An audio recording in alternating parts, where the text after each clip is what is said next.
जय जगन्नाथ पुणी आम बाहरी गलु आज खंडगिरी मेलार आपरे कि पार्ट 2 यहाँ तो पार्ट 2 कौन डे 2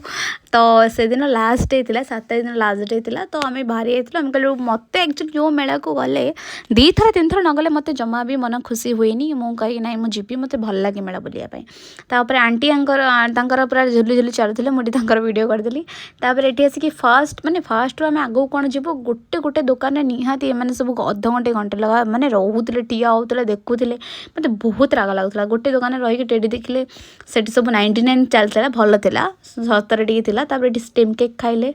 तापरे सेठू मु तो खाएनी यहाँ तो मुझे खाइलेनी से सब खाइले तापर ये कौन आचार ट्राए कले आचार पाखे भी रही 15-20 मिनट मिनिमम तापर गला बेलू देख दूर केते भिड़ देखा कहली एत टाइम भी मिनिमम 3टा 3:30 4टा हम कि एत भिड़ तापर जेहेतु लास्ट भिड़ ही हम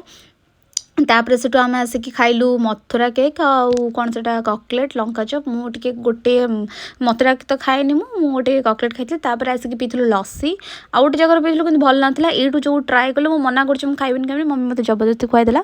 ठीक अच्छे यहाँ भल लगे तो मुझे जस्ट खाई तापर आसिक पहुँची गली चाट खायापी मत मेलार आप जानते मोर नेक्स्ट ब्लॉग जो मैंने देखिए मत चाट खाई बहुत भल लगे मेलार तो ये चाट ट्राए करी कि मत एतटा खास लगी ना चाट तो कौन कह मनटा पूरा खराब होगा चाट मतलब मेलार भल मिलने मैंने मो मनटा पूरा खराब हो जाए आउ जहाँ हूँ जमती गोटे टी खाईदेलु तापर से आम कहलु कि नहीं जीवा हारी आउ कि बहुत सारा शाढ़ी भी आम किणुलु बहुत कम प्राइस रे भल भल शाढ़ी मिल जाता आपण मानू जब वीडियो भल लगी निहाती लाइक